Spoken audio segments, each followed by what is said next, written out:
Right, ideal. Okay, thanks very much, Mark, for having me, and thank you very much to all of you guys for attending. So just to make sure everybody is on the right, the right webinar, the session that we'll be going through this evening is enhancing relational models with graph processing in SQL Server 2017. So as Mark said, my name is Terry McCann. I'm an advanced analytics consultant for a company called Adatis Consulting Limited in the UK. We are a Microsoft Gold partner for analytics, and essentially all the consultancy work we do is around the analytics sort of arena. If you want to follow me on Twitter, please do. My Twitter handle there is @SQLShark. I will tweet out a link as well. There's a couple of links in the presentation, but I'll tweet everything out at the end. So if you want to go there to grab anything afterwards, please feel free. Okay, so to kick things off, when about 3 years ago, I attended a conference session and I watched a session on graph databases. In particular, this was Neo4j. So this was about 3 years ago, and I sat there looking at this guy telling me about this graph processing, and it fundamentally changed the way that I sort of thought about how to model data. It was like a mind-blowing epiphany that potentially I'd been doing things possibly a little bit wrong for a while, and maybe there was a different model that I could be using. So from about that point, I started getting more and more interested in graph processing and various different types of graph database, and then was so incredibly excited when a couple of months ago Microsoft announced that graph processing would be coming to SQL Server 2017. So this session is particularly about that. Okay, so to kick things off, if you do have any questions as we go, it is slightly difficult for you to shout them out, but please add a comment, and then if something is really pressing, Mark will shout it out for you. So where to find the slides and demos? At the moment, I've got the start of a blog sort of series going on for graph processing in SQL Server 2017. As more and more gets added to SQL 2017, I will add new posts here. I will also, just shortly after the demo today, once Mark has published a video, I'll stick a link to the video on the blog, plus the slides and the demo, so you've got a one-stop shop for essentially everything that you might want. Okay, so in this session, we're going to try and do essentially 3 things. So in the first instance, we're going to look to try and understand what essentially is graph processing. Then we are going to do that by exploring the history, a bit about the theory of graph, the use cases, and these 3 new parts of syntax that we've had emerge in SQL Server 2017. So we'll try to understand why graph is a big deal and how it could change the way that we work with highly connected data. Okay, so what is a graph database? Now, if you were sort of hoping that you were attending a session that we'd be talking about this sort of graph, unfortunately, that is not what we will be talking about. We will be in no way talking about any form of data visualization, with the one exception of this next slide, which technically is a data visualization, but is a data visualization of a graph process. So this is what we'll be talking about, a graph structure.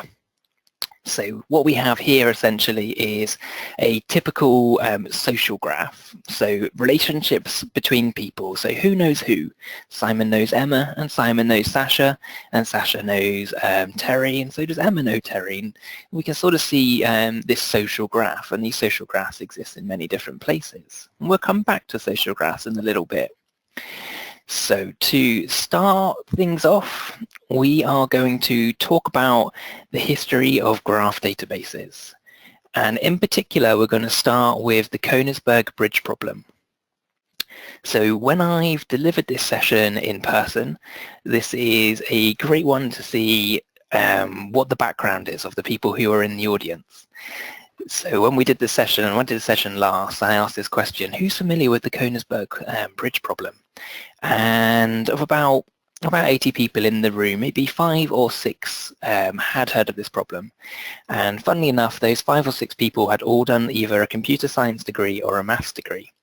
And this is a typical sort of problem that pops its head up when you do one of those types of degrees.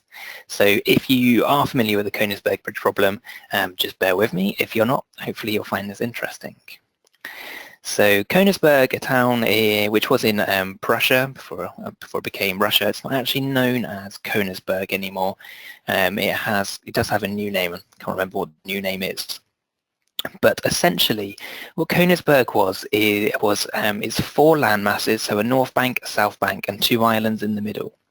And those 4 land masses are essentially connected by 7 bridges.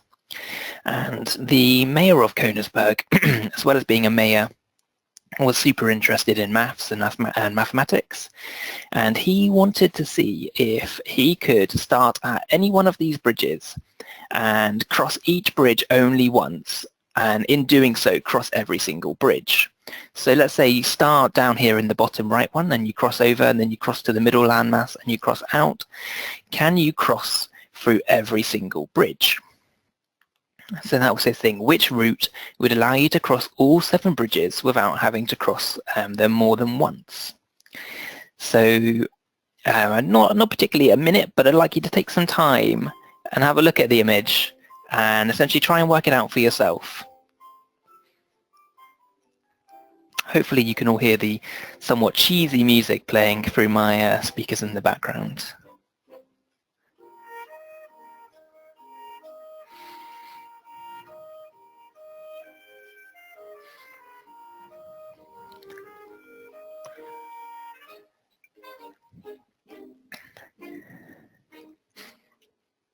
Okay, who solved it? So you'll have quickly found that the Königsberg bridge problem is not solvable. There is no route that you can take that would allow you to cross those bridges once and only once, crossing every single bridge. You will always get stuck. So there's 8 attempts of mine with me ending up being stuck at every single time.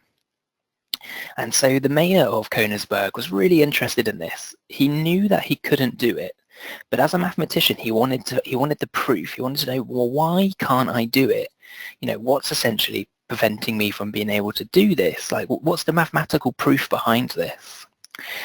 So he tried to work it out himself, struggled. So he sent a letter to a Swiss mathematician called Leonardo Euler. And so Leonardo Euler was a mathematician in the 1700s when this problem was around. And so Euler, if you're not aware of him, if you've not done a maths degree or in somewhat a computer science degree, he is a very, very famous mathematician, came up with lots of mathematical notation, lots of things that you would use on a regular basis and just not realize that it came from this guy.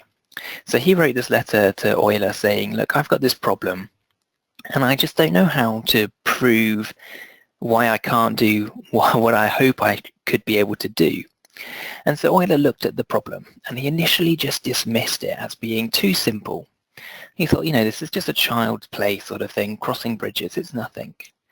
But then he began to look into the problem a little bit more and started thinking, you know, hang on, there's something here, there's something a bit more going on. And so Euler attempted to work this problem out in a more simplistic way. So looking at our image here, we essentially have got our north bank, our south bank, and 2 islands. So if we simplify that down into an image like this, what Euler looked to do was to take those 4 land masses and to essentially classify them as what he called a node. So each one of those land masses has become a node. And then connecting each one of those nodes or those islands, we had bridges. And what Euler did was to represent those bridges as what he deemed edges. So these 2 key terminologies are really important and will carry on throughout this presentation, node and edge.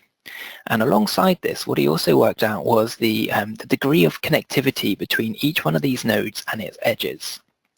So if we look at the node on the furthest left, it has a number 5 inside it, which essentially represents the amount of edges that it has connected to it. So you'll see 2 at the top, 1 in the middle, and 2 at the bottom. And likewise, the rest of them, they have 3. Essentially, they have 3 edges, or they have 3 bridges, essentially connecting them. So how would we go about solving the Königsberg bridge problem? Well, Euler sat there and he worked out a whole load of mathematical proofs and mathematical rules, essentially, where we have a graph of nodes and edges, what we need to have on each one of these degrees of connectivity in order to allow something like that. So the easiest way, essentially, is to remove a bridge. So now what we've ended up with is two odd degrees of connectivity and 2 even degree connectivity. So our 4 and our 2 and our 3 and our 3.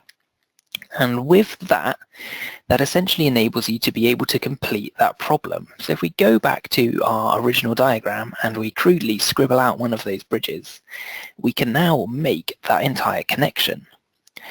And funnily enough, or rather not funny, unfortunately enough, during the 1940s, one of these bridges was actually destroyed during the Second World War and actually completed the Königsberg bridge problem. Yeah, so Euler came up with these various different rules, and the variety of these different rules essentially have become what we fundamentally know as graph theory. And so graph theory is the real backbone of what we're looking at when we're talking about graph processing in a graph database. So from what Euler came up with, from our graph theory, the key 2 things that we want to pick up with and keep are the nodes and the edges that connect them. So a node is an entity in a graph, and the edge is the relationship between those 2 nodes. So in the Königsberg bridge problem, our nodes were landmasses and our edges were bridges. Okay, so moving on. So we know the theory. So what is a graph database? So in computing, a graph database essentially is a database that uses those graph structures, nodes and edges, for semantic queries with nodes, edges and properties to represent and store data. So we've established what a node is, we've established what an edge is, we haven't hit on properties yet, but we will come back to that. So a graph database by design allows for a simple, fast retrieval of complex hierarchical structures that are difficult to model in a relational system. And now this is the bit of the key, really. Difficult to model in a relational system. Not impossible. Definitely not impossible, but difficult.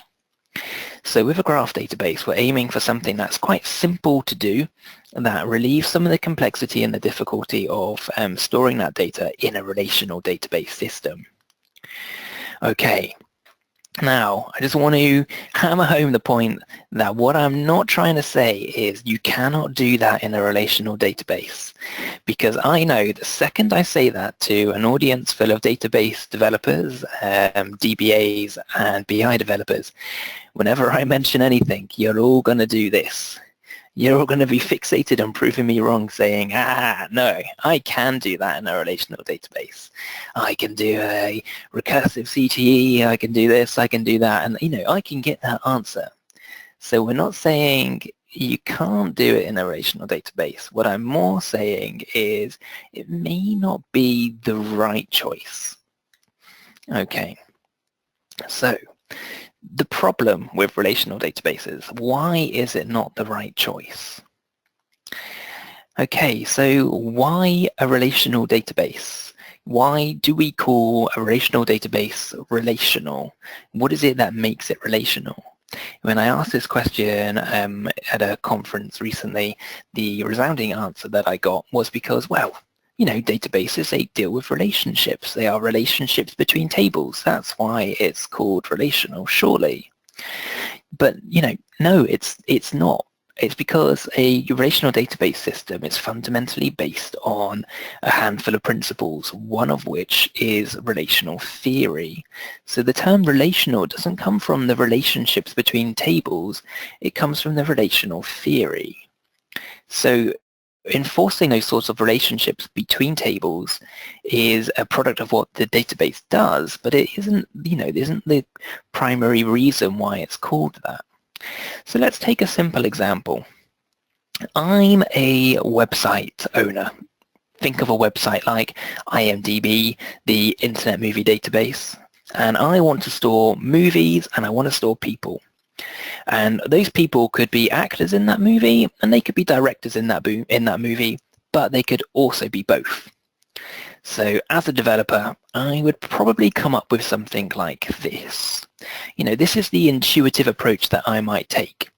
So I store my movies and I store my persons, my people. And where I might have more than one person in a movie, I create essentially a many-to-many relationship where I store the person and I store the movie so that I can ensure I can have 10 actors in that single movie. And this type of relationship is what's known as a relation for relationship model.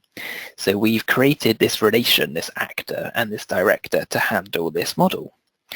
And, this is a tried and tested pattern. Look at many different relational systems and they will have this exact same pattern. It's tried and tested and it works. However, it works for storage. When we actually want to come and try and analyze the data that we have in here, it's slightly harder. And when we want to extend this model, it's also hard. So if I come back, if the person who's asking for this comes back and essentially asks me, okay, well, I'd like to also see producers and I'd like to also see financiers. So an actor could produce the film, they could also finance that film, and I'm having to extend and extend and extend this model and get essentially more and more complicated with these series of relation for relationships. And that also leads me on to this term impedance mismatch. If you're a developer, you'll probably be very familiar with this term impedance mismatch. If you're not, then we'll go through it a little bit. So as a developer, I might create a screen like this, or I might be asked to create a screen like this, where I'm asking somebody to enter essentially an invoice. And I'm not storing this as one single table. This will eventually be stored as multiple tables. So the customer information goes to a customer table, invoice to invoice, the product list essentially goes to its own table, our list of products are in another table, our messages. And I mean, how many of you have worked with databases where, a database of 1,000 tables is completely common? It's not something we haven't seen before. It's very common. And so we end up having to create tons and tons and tons of tables to essentially be able to handle a lot of what we're trying to get to work in a relational database system. And it's not to say that that's bad, but maybe it could be handled slightly better. So a relational database system can essentially, for hierarchical data or very complex connected data, can essentially be quite complicated to model and store those relationships. And as you add more data, performance can degrade. Now, I know, as DBAs, as developers, we can index, we can do performance tuning, we can scale up, we can scale out. But as we do increase more data, performance will degrade. And when we do have something like impedance mismatch, where we are working with hundreds and hundreds of tables, our queries can become very long and very complicated. And this just further hinders our development process. So back in the early 2000s, a couple of key papers started to emerge. So the MapReduce paper from Google came to us in around about 2004, and essentially if you haven't read this paper, you've no doubt heard about MapReduce and how MapReduce works. Feel free to Google it if not, and do have a look. Followed on shortly after that was another paper from Google about Google's Big Table. And you'll notice between these two papers, Jeffrey Dean and Sanjay, their names appear twice in here. You know, these essentially are almost a continuation. And then another paper which came out in 2007 about Amazon's DynamoDB. And these three papers really started to kick off the sort of NoSQL wave that we saw in the late 2000s, early 2000s, and early 2010s that we're still seeing. We're still seeing a rise of NoSQL databases, slightly less than we were, but they are still there. And the rise of NoSQL databases quickly moved on to popularize this term polyglot persistence. And so essentially what polyglot persistence is where we are a large application process, an e-commerce platform in this particular example, where we have many different types of data we're trying to store. Yes, we could store those all in a relational database system, but that just might not be the best place to store that data. So if we take it from left to right, where we've got shopping cart and session data, as I say, yes, we could put that in a relational database system, but it's quite transient. You know, people add things, people delete things, people forget about it. So rather than having lots of incomplete orders, lots of sparse data in our database, we could store that in a key value store. Completed orders, that form that we were looking at before with all of the objects in there, that could just be stored as one nested document in the document DB. Where we've got inventory and price data, transactional data, perfect. You know, that's our relational database system. That's why it was made. Going on further to the right, we have our customer social graph data. Now again, that could go in a relational system, but it could be much better suited in a database system that's essentially designed to support that data. And if you want to read more about polyglot persistence, I thoroughly recommend that you have a research about Martin Fowler. He's got a couple of very good videos on YouTube. He also has a very good book on the subject called NoSQL Distilled. On YouTube, you'll find a very good video which is called NoSQL Distilled into an Hour, which essentially is that book attempted to be distilled into an hour, which is very good. So we know as developers, relational databases are fantastic. They are our bread and butter. But polyglot persistence tells us to use the right data store for the challenge that we're facing.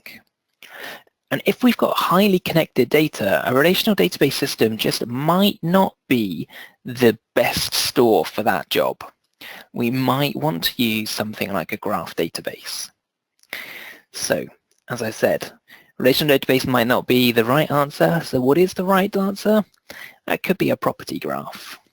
So now we're going back. Remember our graph theory, our nodes and our edges. And now we're going to translate that theory into a graph. So this is what we sort of had before. We had two nodes, we had a series of nodes, and we had edges that connected them. Now when we've gone into our graph database, our property graph, we've essentially added something very fundamental and key. You'll notice the line connecting them is not a straight line anymore, but an arrow. This arrow is a direction. So the connection between our two nodes, our edge, is directed. So to give that a bit more context, let's say our nodes were person and movie, and our edges were acted in. So we have something like Robin Williams acted in Jumanji. So it's that sort of relationship we have. We're going from one node to the other. We can't say that the movie Jumanji acted in Robin Williams. It doesn't work both ways. That edge does not work both ways. It is a directed edge. So let's take another example. A person directed a movie. So we could say that, you know, James Cameron directed the Titanic, and that works. Okay, so moving on. So going from a relational database to a property graph, there are a couple of things that we can do. So the first of those is that entities become nodes. So where we had an entity in our relational database system, that can become a node. So think person, think movie, think product. these key nodes that you have in your relational system, then think about how are they joined. The primary key and foreign key relationships between those tables essentially will become some of the edges that we're looking at. If we have many-to-many relationships, those will also become our edges. That sort of relationship becomes very easy to model. And then where we've got attributed joins, they become edges of properties.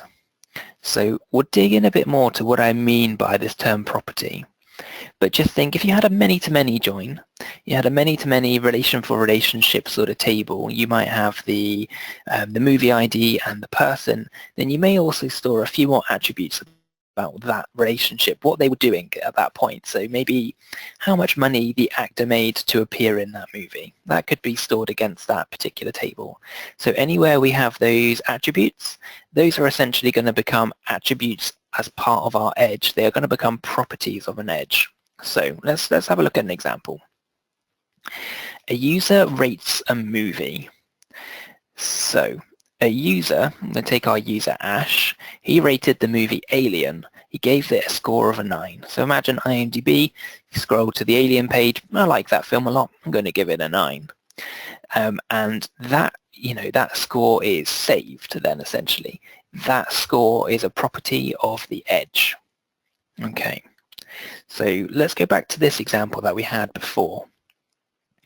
Now, based on the rules that we had, we know that our entities, they're going to become our nodes. So our person becomes our person node. Our movie, we get a movie node. Okay, cool.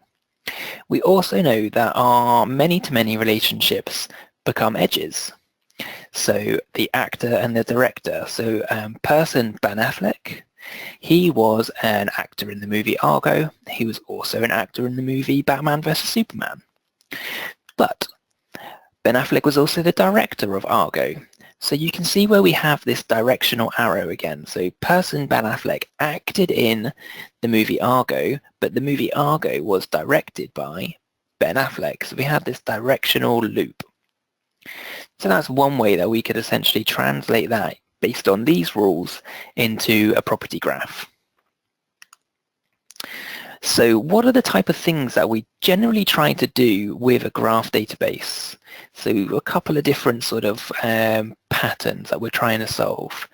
A very common one is, what's the shortest path between two nodes? Now let's imagine the graph that we're looking at essentially is people and bus stops. And a person can get on any bus stop, and what they want to do is they want to get from one bus stop to another, and they can take a bus for one stop, hop off, change buses to go to another one, change buses again and go to another one. And they want to know, from my local bus stop to the bus stop 5 miles away, what's the shortest path that I could take? So we could store all of those distances as edges, and we can essentially write a query to say, okay, traverse those edges and tell me what's the shortest path I can take between those two nodes. And it says, okay, take this node, take this edge, take this edge, take this edge, take this edge, and you're there. That's the shortest route. Another one is to find a node so many hops away from the current node. So essentially saying, I'm here, I want to find all the nodes that are 10 nodes away from me. So go out essentially one space, then go out another space and another space. So let's imagine we're talking about something like LinkedIn.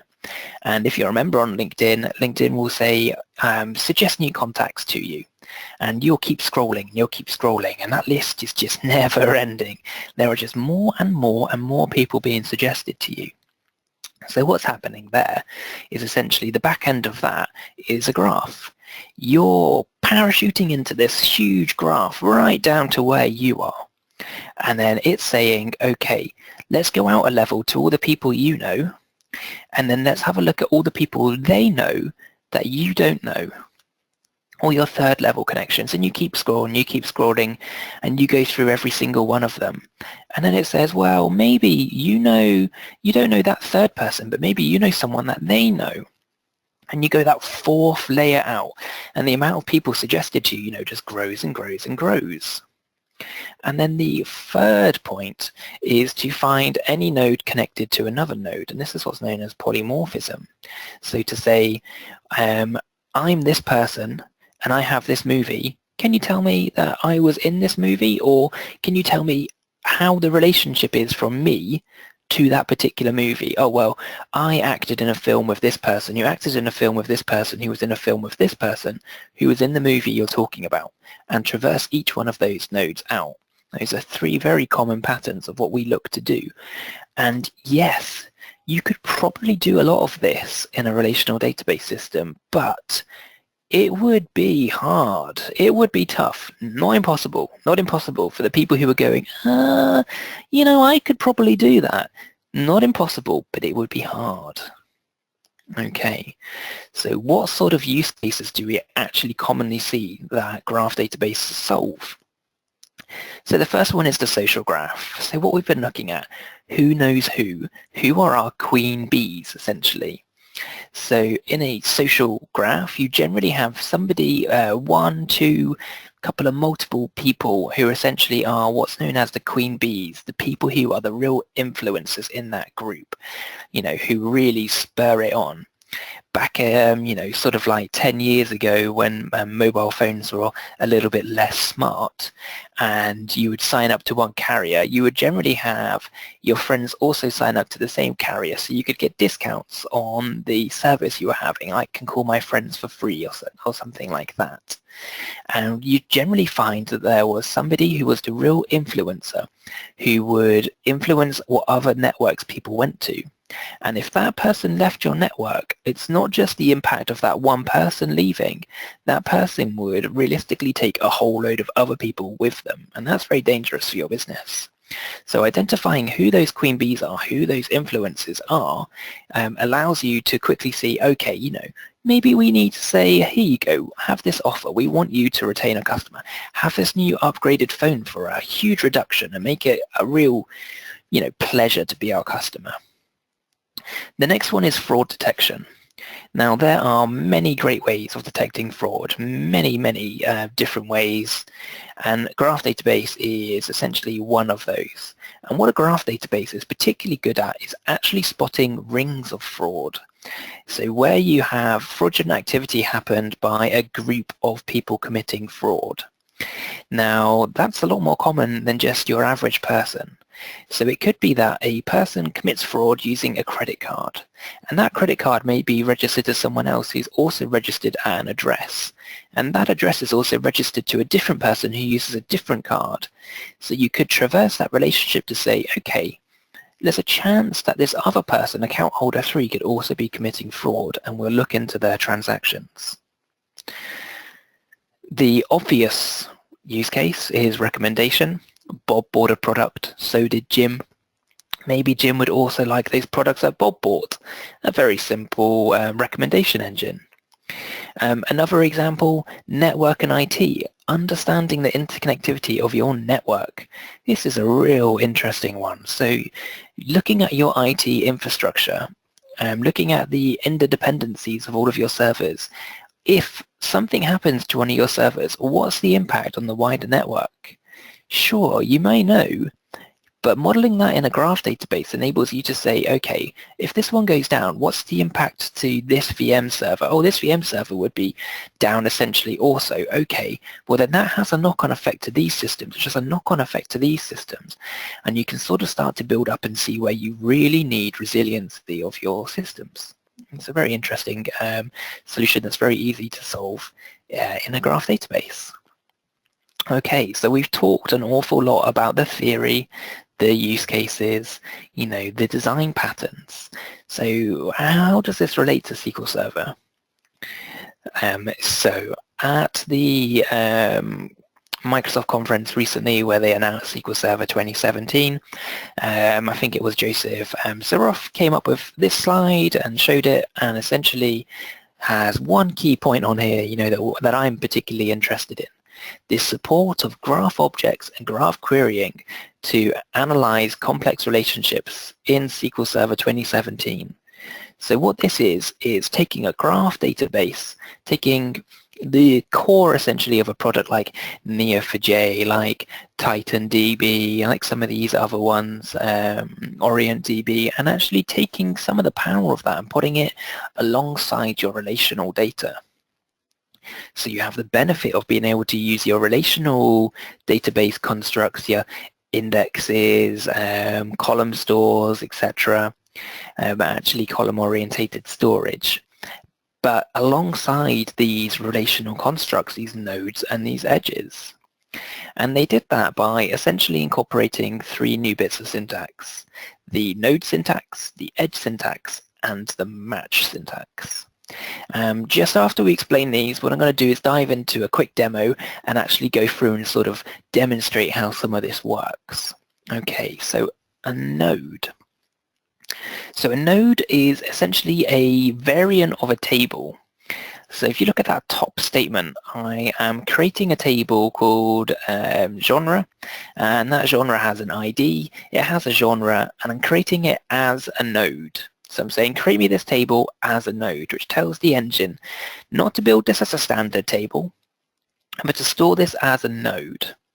And so a node represents that entity in our graph schema. So wherever we're thinking about an entity, a person, a product, a movie, that's essentially what's becoming these nodes. Now, when you create this table, that's not the only thing that gets created. It also creates a couple of columns that it uses itself. The main one being a $node_ID column, which gets created. And essentially what this $node ID is, it's a JSON string which uniquely identifies that particular node, that particular element within that node. So if it was a movie, that would be Jumanji. If it was Alien, those 2 node IDs would be different. There's a brief line at the bottom here about recommendations on what you should do. You should add an index on here, as this should be always a unique unique string, essentially, a unique packet in that table. So that creates our nodes. Now to create our edges, it's slightly different. So what I have here is, you'll notice create table acted in as edge, but what I'm missing from this one is I'm missing the declarations. I'm not saying create me a genre ID, I'm not saying create me a genre, I'm just saying create me a table as an edge. So what this is going to do is just create me a basic edge table which will want to receive the from node and the to node. So where am I going from and where am I going to? So how am I connecting 2 nodes together? And what you want to insert into that table is the node ID from one table and the node ID to another table. We'll have a look at that. And then the last piece that fits this all together is the match syntax. So you'll see here, you'll look at this statement and think, oh my god, this is an awful looking statement.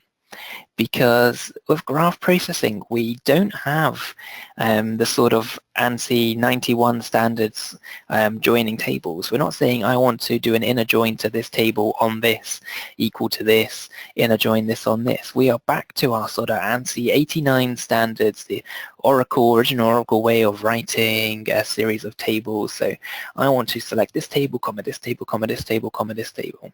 But remember, these aren't tables. These are nodes and their edges. They're types of tables, but they're different. So we don't need to know what joins each one of them together, because that's what our edge is doing. Our edge knows the relationships between these. We don't have to express it. We don't have these foreign keys. We don't have these primary keys. It's all baked into the edges.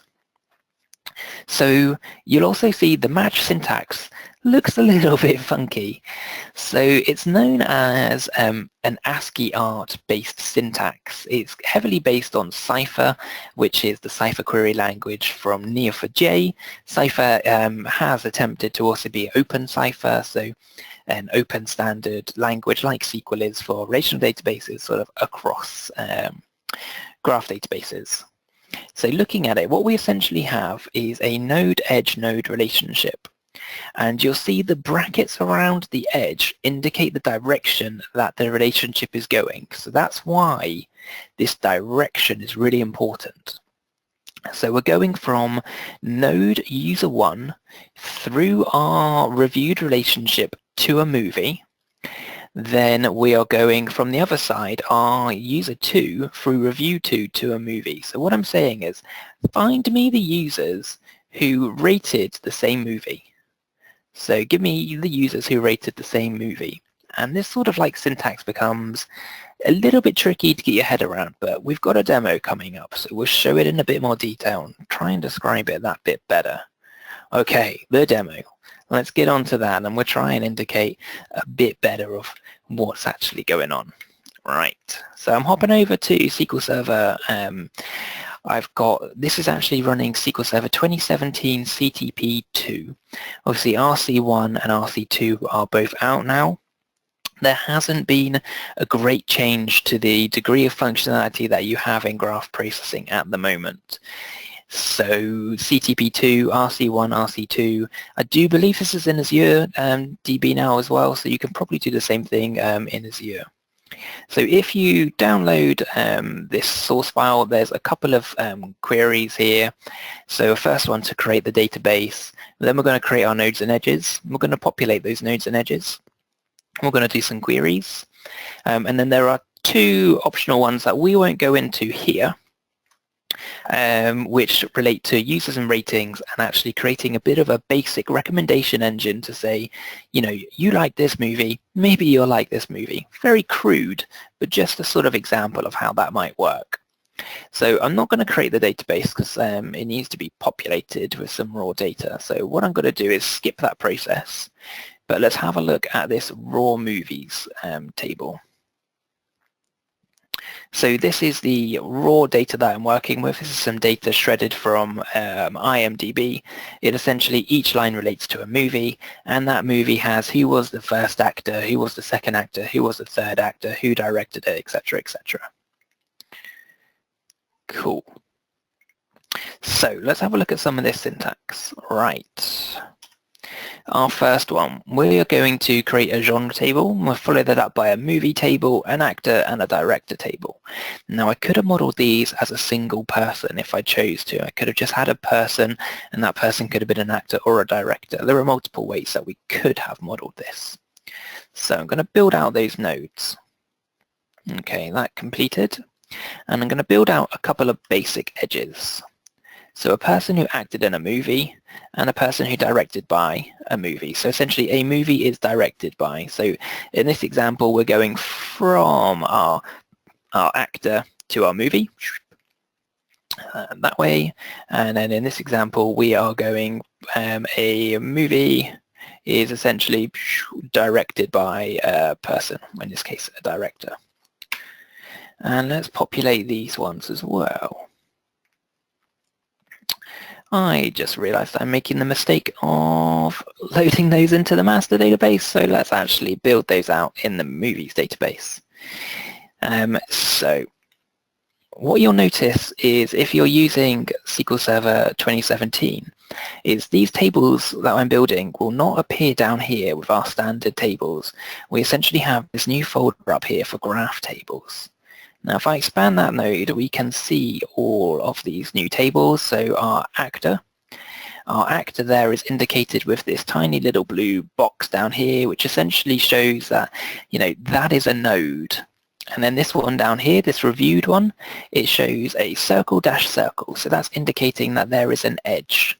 So node is the blue one, the white ones down there with the two essentially are an edge. Okay. Let's populate this one. Let's populate some of these tables. So what I'm doing is I'm just using a bit of syntax to, bit of queries, creating some views essentially to populate these tables. So I'm going to insert the movies into our movie node, and that's inserted 5,000 movies. And now when I execute that query, this is what we essentially have. So we have the data that I've just inserted, plus we've got this additional column over here, which is our $node ID. Now you see it's added this sort of like GUID over here. If you want to query this, you can just query it as that table, $node ID, and that GUID doesn't particularly matter when you query. You don't need to worry about what that is called. And what this has done is it's stored what's the type. You can see this is JSON, this is key value pair, key is the type, value is the node, and there's a pair of them, key value pair. Schema is DBO, the table is movie, the ID is 0. The ID is 0, not movie 1, because essentially that is what I've taken from my old relational way, and this is actually stored this as a 0-based ID. I will do the same for the genre table. Inserting some stuff into there. I'll do the same for directors, and I'll do the same for actors. Okay.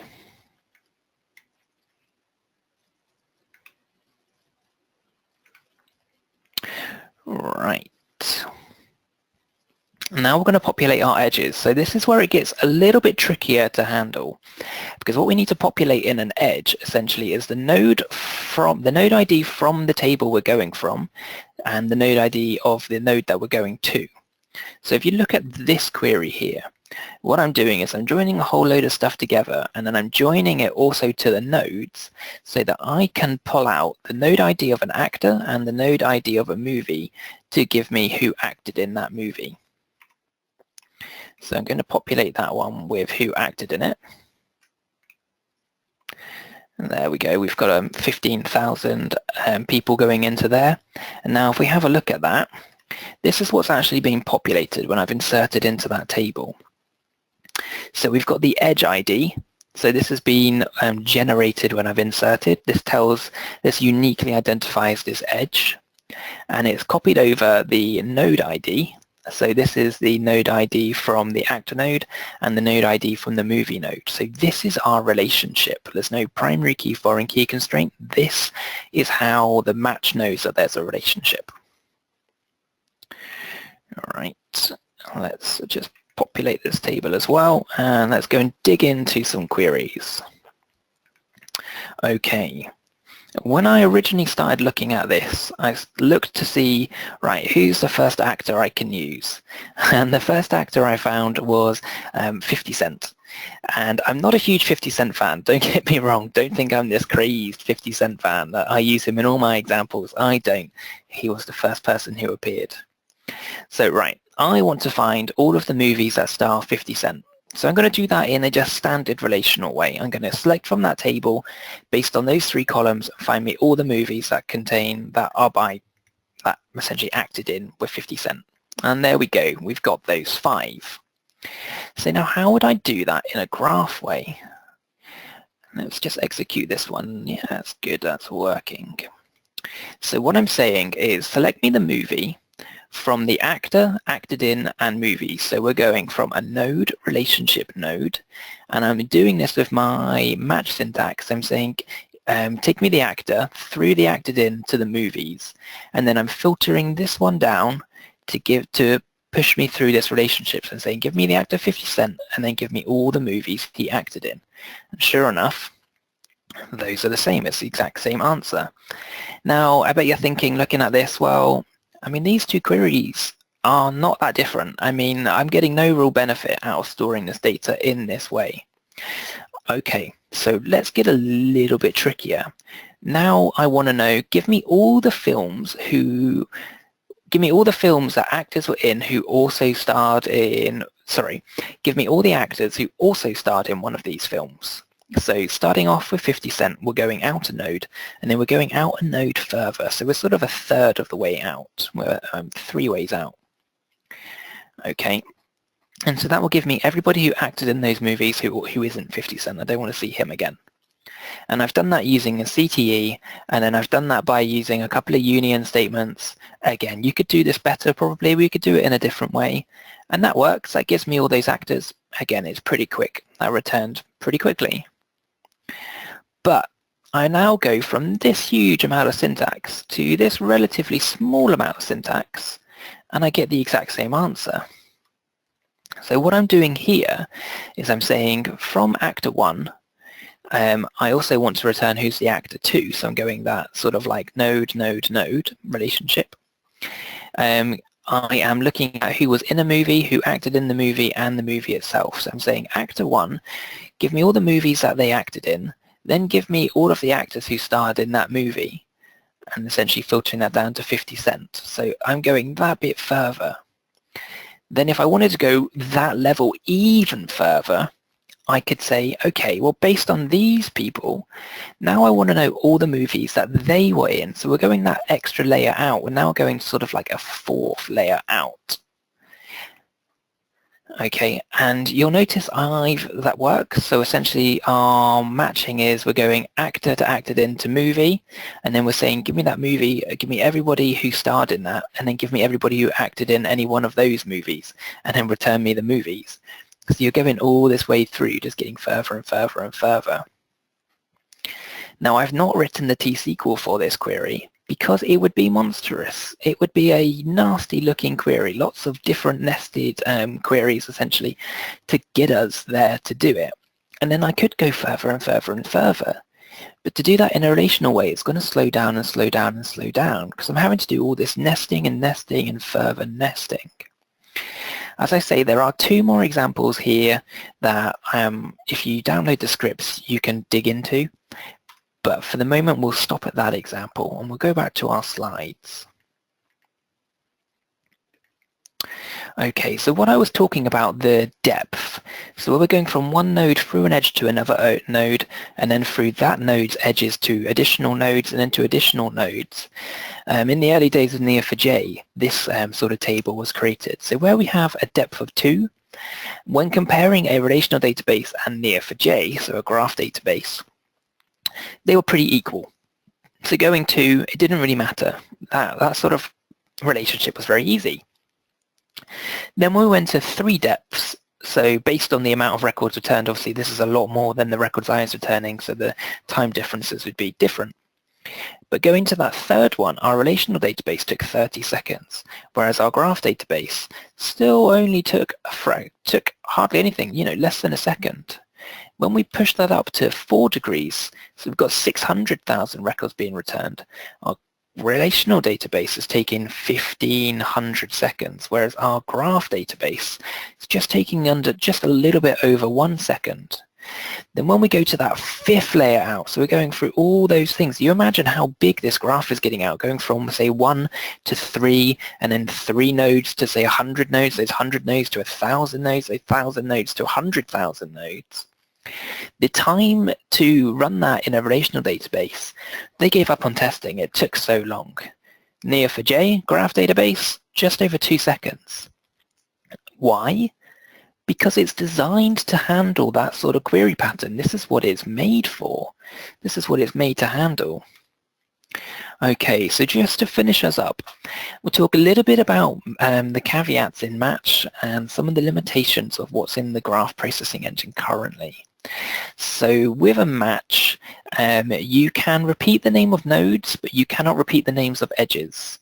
Where you get really complicated queries, I recommend just repeating the names of nodes as well. So you say node 1 as n1, node 1 as n2, node 1 as node 3 example. Edges cannot be repeated. Edges need to be aliased. If you're going to use an edge multiple times, it needs to be aliased every time. There are a few more match caveats there that you can read through in your own leisure. So limitations. This limitation screen will look a little bit similar to some of the use cases that we might want to do. Okay, limitations. So if I want to work out the shortest path at the moment using SQL Server 2017, it's not really possible. You can kind of do it. You can kind of do it by a little bit of pre-calculation and recursive CTEs, but we're not doing the right thing yet, so it's not really there. So this transitive closure, find a node so many hops away from me. So any node, again, that almost doesn't really exist at the moment. Again, you can sort of do it with a CTE, and there's a couple of good blogs that I've got referenced at the end that will enable you to do it. And the third one, which is polymorphism, to say I'm starting at this node, find me the route to get to another node. That also doesn't quite exist at the moment. So there are loads of more limitations, which again I'll let you read in your own leisure. So Let's just black out my screen for a moment. So graph database processing in 2017 is very 0.1. You know, I can imagine it's going to get there. It's going to get better. But at the moment, it's very 0.1. We can do the basic things that I sort of showed, and we can do very basic rudimental sort of recommendation engines. So what I would say, let's just pop my screen back up, is if you are attending the PASS Summit, I will be doing a more in-depth version of this session for PASS Summit. It's a 75-minute session as opposed to a 60-minute session, so you get a couple more demos, a bit more of an in-depth look at what I was hoping to show if we had time. There's a bit about the stuff there if you go to the PASS Summit website. Okay, so just to finish, what I would say is graph processing is amazing. However, SQL Server is just not quite there yet. But when graph processing in SQL Server can rival a tool like Neo4j, you know, we've got an incredibly powerful system. Not having to export our data into another platform to be able to do that type of analysis, being able to push that analysis to our data, you know, that's going to be pretty powerful. So last little link there to the original blog, which I'll stick the slides up in, is there. Whole load of my connection details are there, so if you want to get hold of me, it's at SQL Shark. If you want to email me, please feel free, tpm@adatis.co.uk. That's the email address to our, apologies, my telephone ringing. That's our web address and also our Twitter account.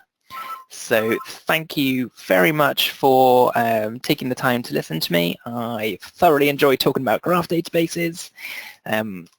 There are a whole load of research links at the end here, which pretty much is everything available at the moment on graph databases. So download the slides and please do have a look. So thank you very much for taking the time to listen to me. If you do have any questions, please fire away. If not, please do tweet me as well. Excellent. Thank you very much, Terry. We have one question from, I believe it's Craig, who this was quite early on that Craig asked this question. Talking about when you, well, if you have an existing table, can you specify as node in an alter table statement? So can you convert an existing table into a node? No, you can't, and you probably don't want to. Yeah, no, it does need to be a new structure. You will need to create a brand new table, and depending on what you want to do, you probably don't want to do that initially. You may want to, especially now. Because it's still so like sort of version 0.1, you probably don't want to lose the structure that you have, but there will be certain use cases where, you know, maybe changing that table to a graph table by doing a sort of a brand new table and then moving your data over will be beneficial. But probably at this stage, there are basic examples, but you may want to wait until it gets a little bit more mature. Okay. That kind of leads me on to another question. I don't even know if it makes sense to do this, but is it possible to query, have a combined query, so you're querying graph data as well as relational table data in some kind of join? Yeah, you definitely can, completely. You can definitely do that. You see, that's part of the real power of pushing this engine alongside your relational engine, is you do the grunt of the work in your graph database and you work out what you essentially need to be looking at. And then you can just extend that by joining to your normal relational tables. Yeah, there's actually a very good example that Microsoft Research did called the Million Song Database, where they produce a recommendation engine. And there is a link somewhere in this big list of links, somewhere in the middle. But they actually show doing that. So they show actually combining your graph tables back with your standard relational database tables. Cool. You said early on about creating, I believe it was a primary key against some of your tables to prevent duplication. So that leads on to another question. I don't think you really talked about indexing graph tables other than that. Is there any need to do it or not? So I mean, they at the moment they recommend. So Microsoft recommends that you put indexes essentially on your node IDs, and also you'd be best to put an index on your edges as well. There isn't really a great deal that's actually been published about the best way to do performance tuning. And to be honest, I haven't really dug into it enough to say categorically, what sort of impact it has. I'd be really intrigued to actually do a couple of use cases to see when you're inserting a large amount of data into there, what sort of impact an index would have on your inserts as, well as your read performance. So no, really good question. Cool. That leads me also on to query plans. So I'm presuming that the standard query optimizer isn't processing isn't creating plans for the graph queries, or is it? I don't actually know. It's a very good question. It's one that I should definitely look into. You do get a query plan back. Okay. Yeah, you can see the query plans for them, but to what extent, what's actually going into which element, I'm not too sure. But that's a great avenue to research that I will definitely have a look and put some stuff up on the blog about it. And what do the operators look like in the query plans for the graph stuff? let's run one.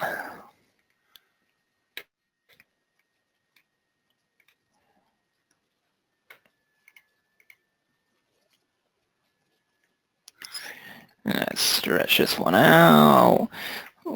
So, so we're looking at a lot of the normal stuff that we have. We're looking at, we've got table scans, that sort of thing happening over here. We do have a clustered index scan happening up there.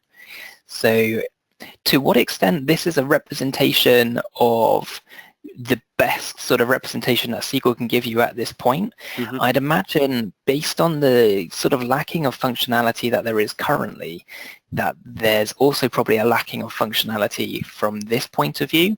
Yep. So to what extent this is actually giving you a complete clear representation, I'm not too sure. Okay, cool. I mean, looking at that plan, it almost seems as though the existing data storage formats are being used to store the graph tables. Is that what you understand to be the case?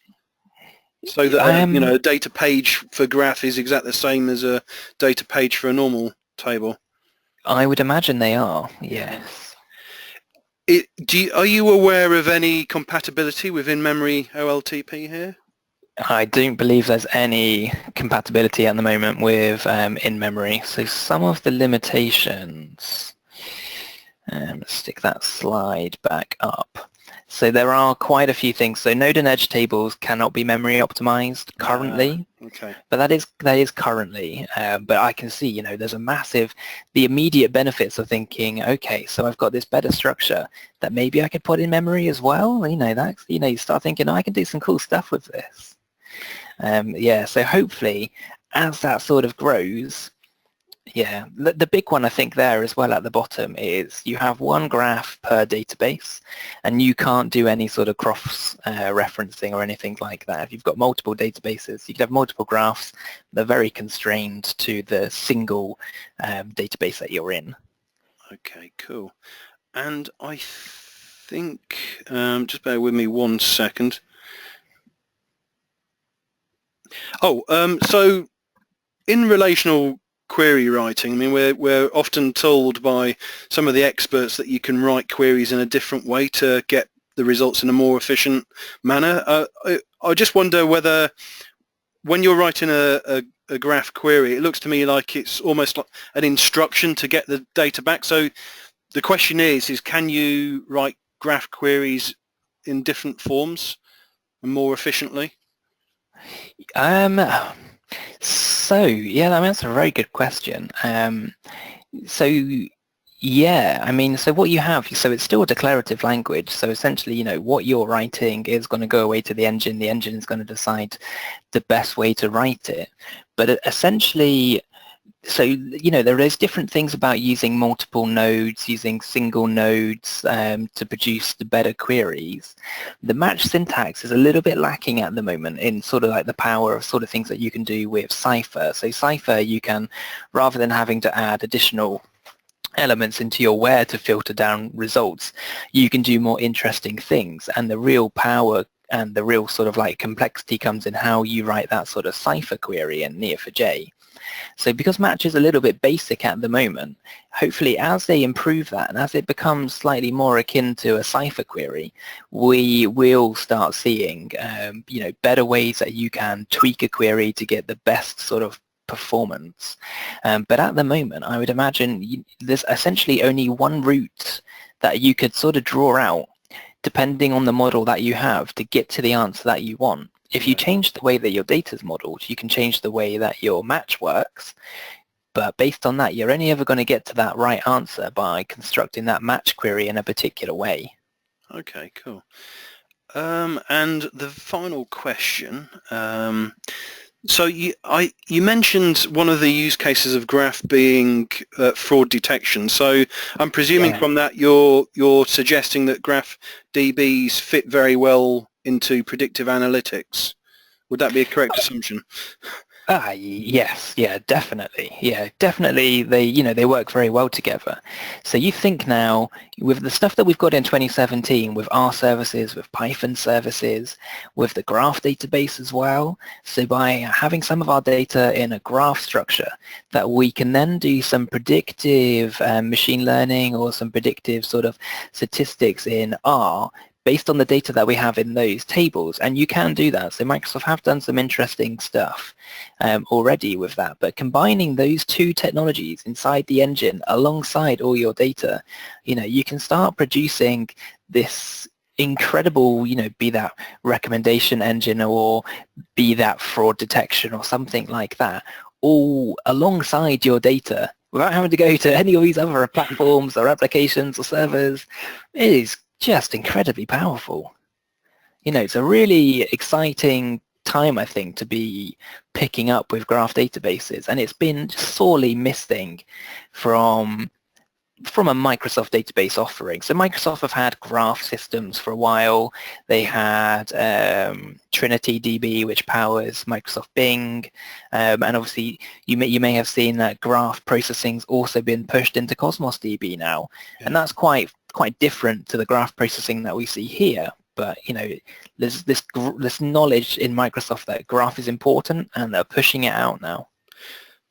I mean, one of my criticisms of SQL Server in recent years is that I've often felt that it's almost turning into bloatware, that there's too many things being crammed into it, but you've almost changed my mind, thinking that actually that could be a good thing now that graph is here.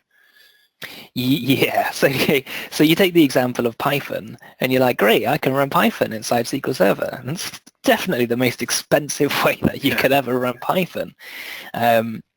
But I think, as these things do grow, and as this, especially with graph in there, and we can start doing that, I definitely feel that it's a good way that Microsoft are moving. Brilliant. Okay, well, that wraps up the questions, and I really want to thank you for a brilliant session. It was really interesting. I've learned something today, and hopefully I can talk you into coming back sometime. Oh, of course you can, definitely. I'd love to. Great stuff. All right, thanks everybody.